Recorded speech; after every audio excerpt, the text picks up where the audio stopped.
Hello বন্ধুরা, good morning. কেমন আছো তোমরা সবাই? ঘুম থেকে উঠে দেখছি সকালবেলা বৃষ্টি হচ্ছে বাইরে। তো ভোর থেকেই বৃষ্টিটা শুরু হয়েছে। তো বাইরে দেখো জলও জমে গেছে একটু একটু করে। আর বৃষ্টিটা বেশি ভারী না, হালকা বৃষ্টি। তারপরে আসলাম ঘরে। এখানে আমি পাঁপড় ভেজে রেখেছিলাম, আর এইদিকে দেখো অনেক রকমের পাঁপড় ভেজে রেখেছি। আর এখানে দেখছো আলু ভর্তাটাও করে রেখেছি। আর ওইদিকে খিচুড়ি রান্না হচ্ছে। তো সব কিছু রেডি করে নিয়েই ভিডিওটা আমি অন করেছি। তো দেখো এখানে খিচুড়ি আছে, আর বাইরের সাইডে দেখো এখনও হালকা ঝিরিঝিরি বৃষ্টি হচ্ছে। আর এই সামনের সাইডটা দেখো মাটি দিয়েছে, তো মাটিতে কাদা হয়ে গেছে, আর সাইডে রাস্তায় জল জমে গেছে। তো যাই হোক, এইদিকে আবার আমি এখন যাচ্ছি ছাদে। তো রোদ উঠেছে একটু একটু করে, তাই ভাবলাম যাই গাছগুলোকে একটু দেখে আসি। গাছের গোড়ায় তো জল জমে থাকে, ওগুলো আবার ফেলে দিতে হয়। তো যাই হোক, ছাদে গিয়ে দেখছি রোদ উঠেছে একটু একটু করে।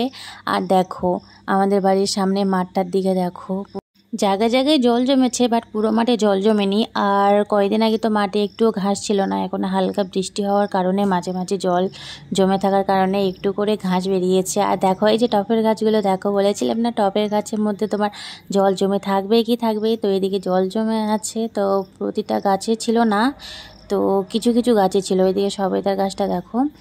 আর এইদিকে তো আবার ড্রাগনের ফুল আসছে নতুন করে। তো এখানে পেয়ারাগুলো দেখো অনেকটাই বড় বড় হয়ে গেছে।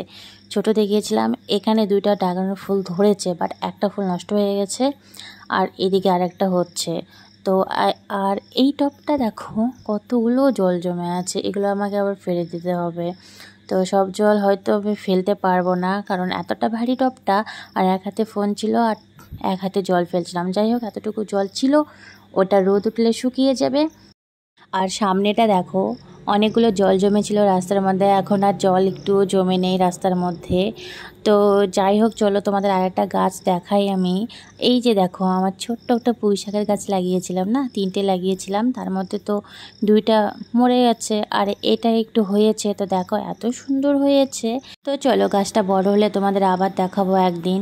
আর এইদিকে দেখো আমাদের কদম গাছে কদম ফুল ধরেছে। তো এই বর্ষার সময় কদম ফুলগুলো ধরে, অনেক সুন্দর লাগে দেখতে, তাই তোমাদের মাঝে একটু শেয়ার করে দিলাম। তারপরে রান্না হয়ে যাওয়ার পর ঘরে আসলাম, একটা দই ছিল, তো ভাই আর আমি এখন ভাগাভাগি করে খাবো দইটা। তো ভাইকে আমি বলছি চল ভাই আমি সবটা খেয়ে নিই, তুই যা, এটা আমার জন্য নিয়ে এসেছে বাবা, আমি খাবো। তো যাই হোক আমি একটু খাচ্ছি এদিকে, তারপরে ভাইকে দিব, কারণ ভাই ওদিকে বসে আছে আবার খাওয়ার জন্য। তো এদিকে আমি একটু খেলাম, আর ভাইকে বলছি তোকে আমি আর দিব না। তো যাই হোক, ভাই আবার বলছে এটা আমার, তোর না। তো ভাই আর আমি একটু ভাগাভাগি, আমি বেশি খাইনি অবশ্যই, ভাইকে পুরোটা দিয়েছিলাম, বাট আমি একটু খেয়েছি। তো যাই হোক, যে ভাই বলছে এটা আমার হয়। তারপর বিকেলবেলা আসলাম ছাদে, কারণ এখন তো রোদ উঠেছিল দুপুরবেলা, আর একটু একটু গরম করছে, আর ছাদে একটু হাওয়া দিচ্ছিল, বেশ ভালো লাগছিল। তো ওই যে দূরে দেখতে পাচ্ছ ভাই গেছে ফুটবল খেলতে, ভাই আবির আর পাড়ার বাচ্চারা সব মিলে এই যে ফুটবল খেলছে ওখানে। আমাদের বাড়ির পিছন সাইডে পুকুর পার হয়ে যেতে হবে কাদার মধ্যে, কি অবস্থা তোমরাই দেখো। তো চলো বন্ধুরা, আজকের জন্য টাটা।